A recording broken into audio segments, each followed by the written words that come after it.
اور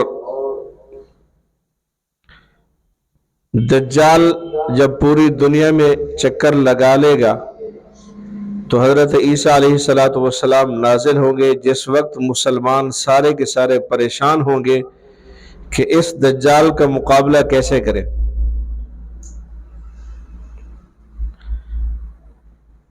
حضرت عیسیٰ علیہ السلام نازل ہوتے ہی پہلا کام دجال کو ختم کریں گے، اس کے بعد مزید 2 سال حضرت امام مہدی حضرت عیسیٰ علیہ السلام کے ساتھ رہیں گے۔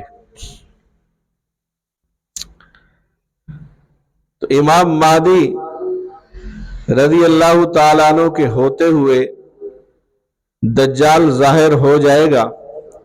آج آپ کے سامنے دجال کے متعلق کچھ عرض کرتا ہوں۔ ایک دن نبی پاک صلی اللہ علیہ وسلم نماز سے فارغ ہونے کے بعد منبر پر تشریف فرما ہوئے اور صحابہ کرام کو حکم فرمایا کہ سب اپنی اپنی جگہ بیٹھے رہیں،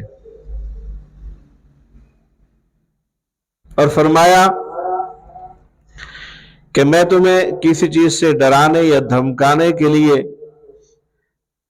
یہاں نہیں بٹھایا، جمع نہیں کیا، بلکہ ایک واقعہ اور ایک حال آپ کے سامنے رکھنا چاہتا ہوں۔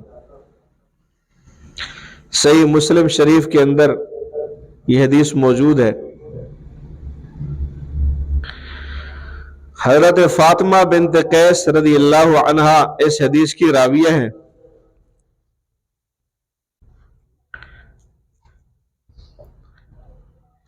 آپ فرماتے ہیں کہ آج رات تمیم داری رضی اللہ تعالی عنہ میرے پاس تشریف لائے اور انہوں نے عیسائیت کو چھوڑ کر اسلام قبول کیا، میرے ہاتھ پر بیعت کی۔ انہوں نے آج رات ایک واقعہ سنایا، وہی آپ کے سامنے بتانا چاہتا ہوں۔ حضرت تمیم داری اور ان کے دوسرے بھائی تھے نعیم، تمیم داری اور نعیم داری، ان کے سلسلہ نسب میں دار ایک دادے کا نام ہے، جس کی وجہ سے یہ داری کے نسبت سے مشہور ہے۔ دونوں بھائی ہیں، پہلے یہ عیسائی تھے، شام میں رہائش تھی، اور یہ 9 ہجری میں یا 8 ہجری میں آ کر انہوں نے اسلام قبول کیا۔ تو ان کا واقعہ یہ ہے، آپ علیہ السلام منبر پر بیٹھ کر صحابہ کرام کو جمع کر کے یہ واقعہ سنا رہے ہیں کہ حضرت تمیم داری سفر کر رہے تھے۔ عرب کے قبیلوں میں ایک لخم اور ایک جذام ہے، لخم اور جذام، یہ 2 قبیلے، ان دونوں کے 30 آدمی مل کر ایک بحری جہاز میں سفر کر رہے تھے۔ شام کے قریب سمندر لگتا ہے، بحیرہ روم، سمندر میں سفر کر رہے تھے۔ وہ کہتے ہیں کہ مخالف ہواؤں نے ہمیں گھیر لیا، سمندر کی لہروں میں پھنس گئے، ہمارا جہاز جس سمت میں ہم لے جانا چاہتے تھے اب ہمارے قابو سے نکل گیا، ہوائیں آ رہی ہیں، سمندر میں طغیانی ہے، ہمارا جہاز ہچکولے کھاتا کھاتا کھاتا، ہوائیں جب ختم ہوئی، جہاز ایسی جگہ پر پہنچا کہ قریب ایک جزیرہ تھا۔ ہمیں پتہ نہیں ہے کہ کون سی جگہ ہے، کون سا ملک ہے، کہاں ہم پہنچ چکے ہیں۔ بڑے بحری جہاز کے اندر جہاز سے اتر کے کنارے پر جانے کے لیے چھوٹی چھوٹی کشتیاں ہوا کرتی ہیں، کیونکہ بڑا جہاز وہ بالکل خشکی کے کنارے نہیں آ سکتا،